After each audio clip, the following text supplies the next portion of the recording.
बच्चों, तो आज हम लोग स्टार्ट कर रहे हैं कंटिन्यूटी का लेक्चर 6। इसमें हम लोग देखेंगे कि कंटिन्यूटी का जो एलजेब्रा होता है क्या होता है, मतलब इस पर जो थ्योरम्स होता है वो कैसा होता है। तो मान लीजिए फर्स्ट थ्योरम देखते हैं, late f(x) and g(x) are two functions which are continuous at point x equal to a।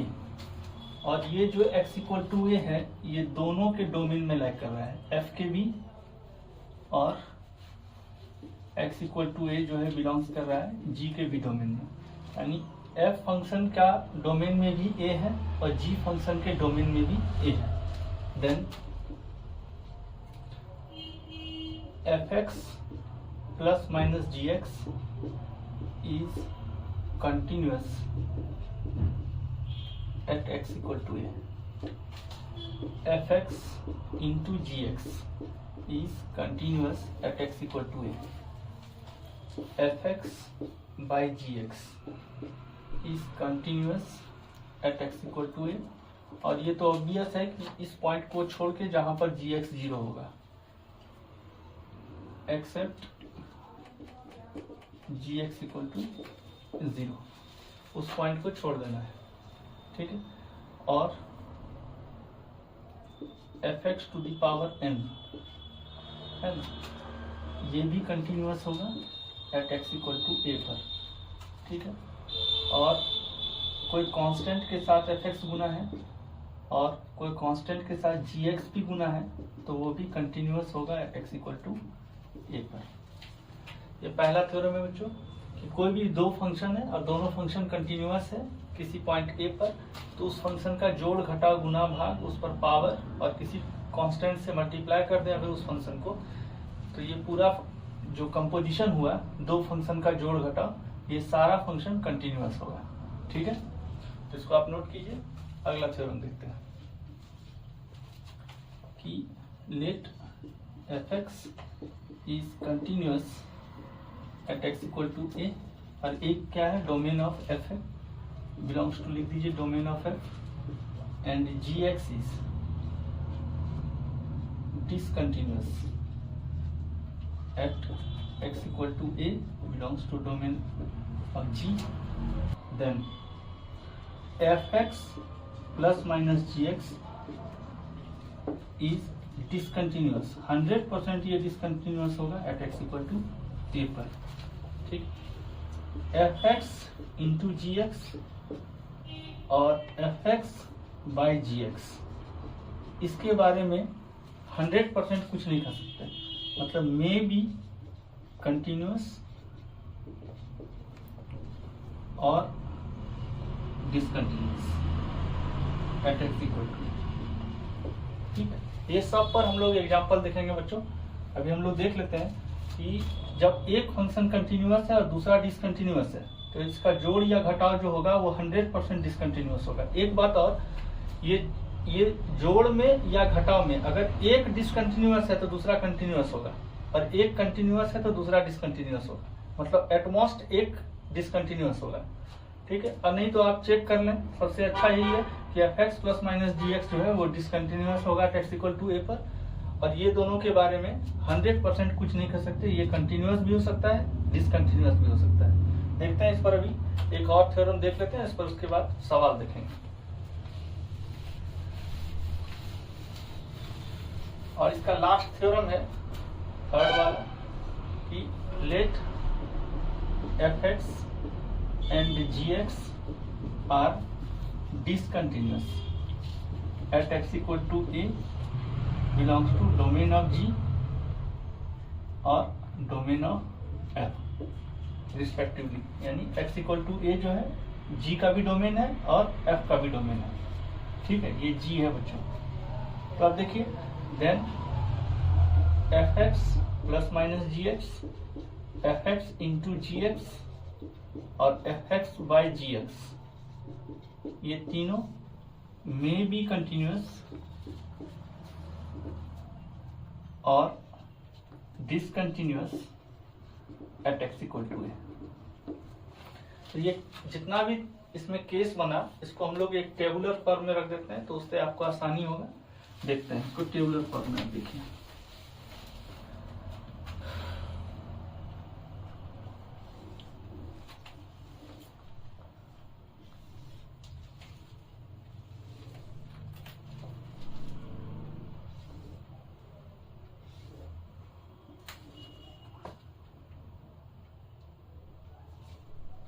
यहाँ है आपका एफ एक्स, ये है आपका जी एक्स, यहाँ है आपका f x plus minus g x, और यहाँ है f x into g x और f x by g x.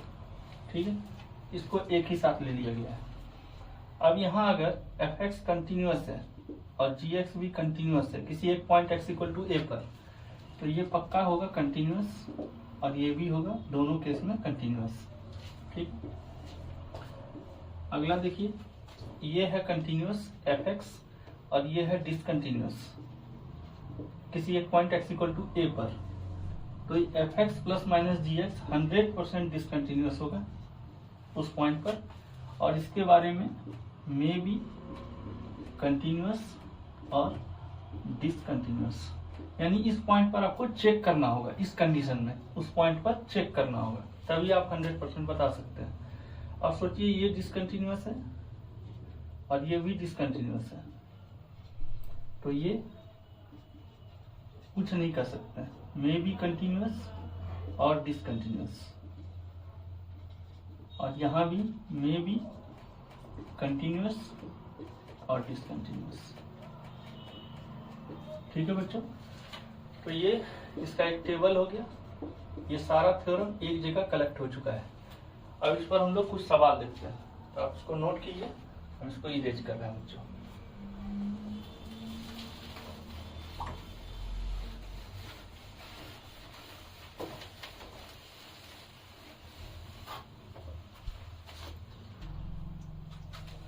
तो देखिए बच्चों, इस पर ये 7-8 सवाल है और इसको हम लोग सॉल्व करने का कोशिश करते हैं। देखिए पहला सवाल, एफ एक्स का वैल्यू है G I F of x और जी एक्स है 3 minus G I F of x, और डिस्कस करना है continuity of f x plus g x और f x minus g x. ठीक है, तो देखिए ये फंक्शन हमेशा इंटीजर पर डिसकंटिन्यूअस होता है और ये जी एक्स भी इंटीजर पर डिसकंटिन्यूअस होता है। अगर जी एक्स को देखें तो पहले हम लोग पहले F x plus g x निकाल लेते हैं। F x plus g x होगा, देखिए इस दोनों को जोड़िएगा तो ये कैंसिल होगा, बचेगा 3। तो देखिए ये always continuous, constant function always continuous होता है। ठीक है, अब देखते हैं f x minus g x. यहाँ देखिए दो डिसकंटिन्यूअस फंक्शन था और डिसकंटिन्यूअस फंक्शन का जोड़ मे बी कंटिन्यूअस और डिसकंटिन्यूअस होता है, तो इसमें आपको चेक करना होगा कि कंटिन्यूअस है या डिसकंटिन्यूअस है। 100% कुछ नहीं कर सकते बिना चेक किए हुए। यहाँ आगे हम लोग का जोड़ निकाले और ये कांस्टेंट फंक्शन आया, इसीलिए ये कांस्टेंट, इसलिए ये कंटिन्यूअस है। ठीक है, अब F x minus g x देखते हैं, तो ये हो जाएगा इतना -3 प्लस इतना, यानी 2 इंटू इतना -3। ठीक है, तो यहाँ पर एक फंक्शन कंटिन्यूअस है और दूसरा फंक्शन डिसकंटिन्यूअस है, तो इस दोनों का जो जोड़ घटाव मतलब घटाव जो होगा वो हमेशा डिसकंटिन्यूअस होगा। ठीक है, थ्योरम से हम लोग सॉल्व कर रहे हैं बच्चों। दूसरा सवाल देखें, एफ एक्स का वैल्यू है ब्रैकेट एक्स और जी एक्स का वैल्यू है fractional part of x. F x plus g x देखते हैं, f x plus g x अगर देखें ये होगा इतना। चेक करना है हम लोग को 1 पर देखिए ये डिसकंटिन्यूअस है और ये भी डिसकंटिन्यूअस है। ठीक है, दोनों फंक्शन डिसकंटिन्यूअस है तो इसका जोड़ मे बी कंटिन्यूअस और डिसकंटिन्यूअस होता है। तो यहाँ पर हम लोग को चेक करना होगा कि कंटिन्यूअस है या नहीं है। देखिए तो इसका जोड़ जो होता है वो तो x होगा और ये होता है क्या, continuous for all x belongs to real number. ये एक अलजेब्रिक पॉलिनोमियल है, ये ऑलवेज कंटिन्यूअस होता है। ठीक है, और f x minus g x अगर देखें, f x minus g x क्या होगा, इतना माइनस इतना, उस पर भी चेक करना है x = 1 पर। इसको हम लोग एच एक्स मान लिया। तो देखिए ये भी डिसकंटिन्यूअस है, ये भी डिसकंटिन्यूअस है।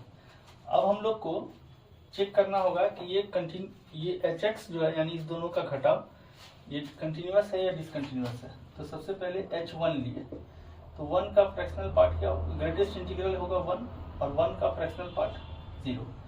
1 माइनस चेक करें तो 1 माइनस का ये होगा 0 और 1 माइनस का ये होगा 1 यानी हो गया -1। ठीक है, आप यही देख लीजिए, आगे बढ़ने का जरूरत ही नहीं है, यहीं पर देख लीजिए फंक्शन क्या है, डिसकंटिन्यूअस है। ठीक, अगला सवाल देखते हैं बच्चों।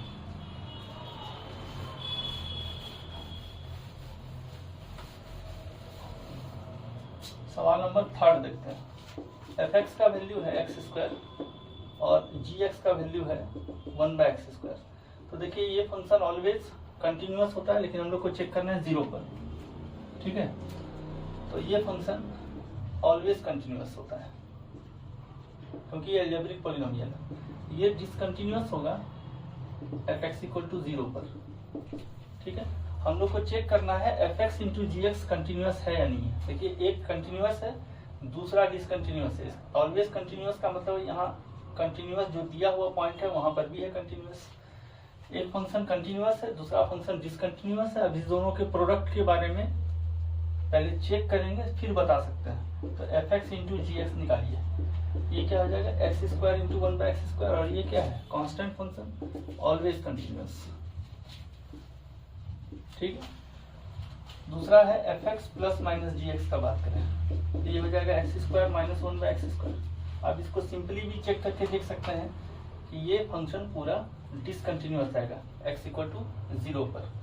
जैसे ही आप 0 भरेंगे ये 0 आएगा, ये -∞ आएगा। ठीक है, 0+ पर।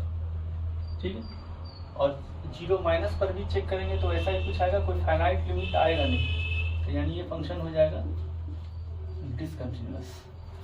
ठीक है, सवाल नंबर 4 देखिए बच्चों। f(x) का वैल्यू है x², ऑलवेज कंटिन्यूअस, और gx जो है वो है sin 1/x जब x नहीं है 0 के बराबर, और 0 जब x = 0 है। चेक करना है f(x × gx) @ x = 0। देखिए ये फंक्शन 0 पर कंटिन्यूअस है, x = 0 पर। और ये फंक्शन का बात करें तो ये फंक्शन डिसकंटिन्यूअस है x = 0 पर। ठीक है, तो अब इस दोनों के प्रोडक्ट के बारे में बात करते हैं। f(x × gx) ये हो जाएगा x² sin 1/x जब x ≠ 0 और 0 जब x = 0। ठीक है, इसको इससे गुना कर दिए, इससे भी और इससे भी, तो ऐसा कंडीशन आ गया। तो देखिए इसको hx मान लिया हम लोग, तो h0 जो है वो तो 0 है। जब h0+ लेंगे तो यहाँ पर 0² × sin 1/0+ और ये 0 आ जाएगा। और h जब 0- लेंगे तो भी ये 0 का स्क्वायर × sin 1/0- ये भी 0 आ जाएगा। यानी ये फंक्शन कंटिन्यूअस है x = 0। तो फंक्शन को बिना चेक किए हुए प्रोडक्ट के बारे में कुछ नहीं बता सकता है। अगर एक भी डिसकंटिन्यूअस है तो हम लोग को चेक करना होगा कि फंक्शन का प्रोडक्ट कैसा है या डिवीजन कैसा है। ठीक है बच्चों, अगला सवाल देखते हैं।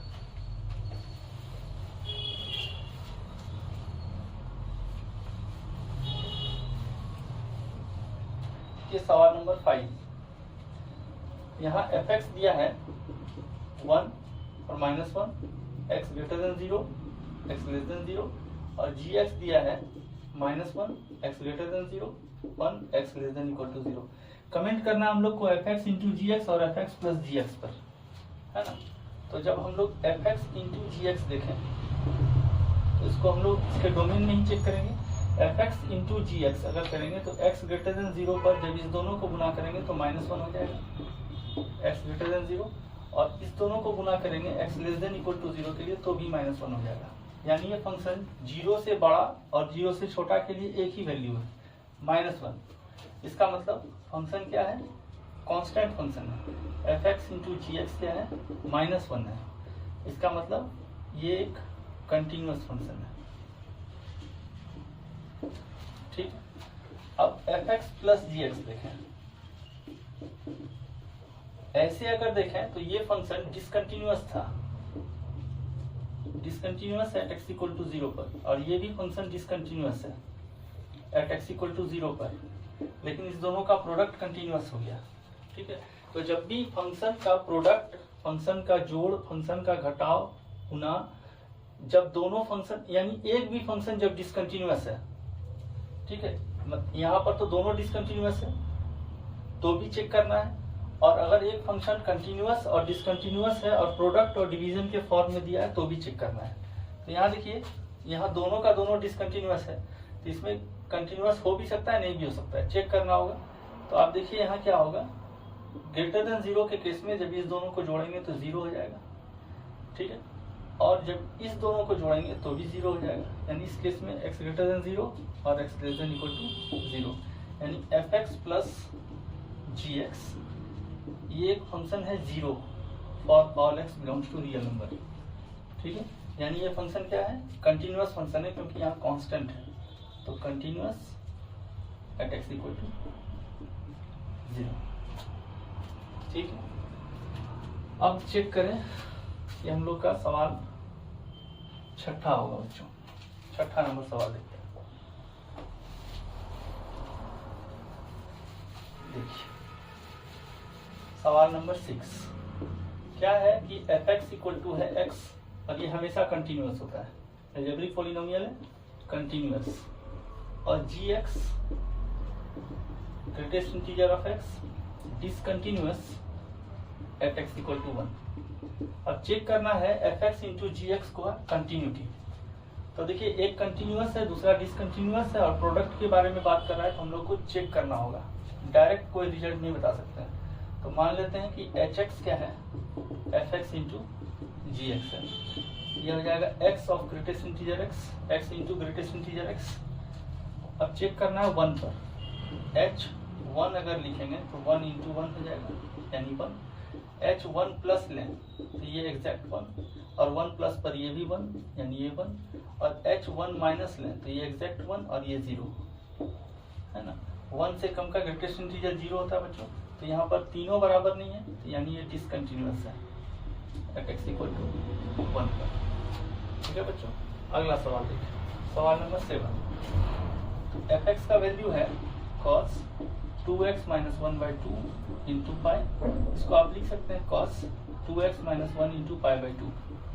ठीक है, और gx जो दिया है वो ग्रेटेस्ट इंटीजर ऑफ x है। चेक करना है इसका continuity at x equal to 1 पर। ठीक, ये फंक्शन डिसकंटिन्यूअस है एट x इक्वल टू 1 पर। हर इंटीजर पर एक ब्रैकेट फंक्शन डिसकंटिन्यूअस होता है, और cos function always continuous, continuous at x equal to 1 पर। अब चेक करना है इसका प्रोडक्ट के बारे में, fx इंटू gx अगर आप लिखेंगे तो ये हो जाएगा cos 2x minus 1/2 into pi by 2, 2x minus 1 whole into pi by 2 into bracket of x। ठीक है, तो अब देखिए इसको हम लोग hx माने, जब आप h1 लिखेंगे ये क्या हो जाएगा, cos पाई बाई 2, यानी x cos pi by 2 x का मान 1 भरेंगे, और ये हो जाएगा 1, यानी हो गया 0। h1 प्लस लेंगे तो भी ये होगा cos पाई बाई 2, और 1 प्लस पर इसका वैल्यू भी 1, cos पाई बाई 2 0 होता है, इंटू 1 0। h1 माइनस लिखेंगे तो भी ये cos पाई बाई 2 होगा, और 1 से कम का ये 0 होगा, ये 0, यानी ये फंक्शन कंटिन्यूअस है एट x इक्वल टू 1 पर। ठीक है, और लास्ट सवाल देखते हैं बच्चों, सवाल नंबर 8। तो सवाल नंबर 8 देखते हैं बच्चों कि fx इक्वल टू है sin x, और gx इक्वल टू है fractional greatest integer of x, और हम लोग को कंटिन्यूटी चेक करना है fx इंटू gx का, fx इंटू gx का एट x इक्वल टू 0 पर। तो 0 पर कंटिन्यूअस है ये फंक्शन, और 0 पर डिसकंटिन्यूअस है ये फंक्शन। ठीक है, अब fx इंटू gx का देखते हैं चर्चा उस पर। तो एच एक्स का वैल्यू हो जाएगा F x into g x यानी sine x into bracket x.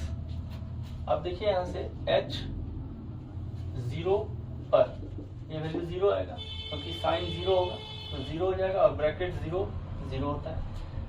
h 0 plus पर ये आएगा 0 इंटू 0 प्लस पर ये भी 0 तो भी 0 और h 0 माइनस पर ये 0 और 0 माइनस पर ये -1 तो भी 0। यहाँ पर देखिए दोनों एक फंक्शन कंटिन्यूअस है दूसरा डिसकंटिन्यूअस है तो ऐसा नहीं बोल देंगे हम लोग कि ये दोनों फंक्शन का प्रोडक्ट क्या हो जाएगा डिसकंटिन्यूअस, ऐसा नहीं बोल सकता, हम लोग को चेक करना होगा। ठीक है, तो यहाँ पर ये फंक्शन क्या आ गया, function is continuous at x equal to 0। ठीक है बच्चों, तो ये एक छोटा सा लेक्चर था जिसमें हम लोग थ्योरम्स डिस्कस किए बच्चों। अगला पार्ट जो आएगा ये कंटिन्यूटी इन एन इंटरवल पर आएगा बच्चों। तब तक मिलते हैं हम लोग अगले वीडियो में, तब तक के लिए जय हिंद।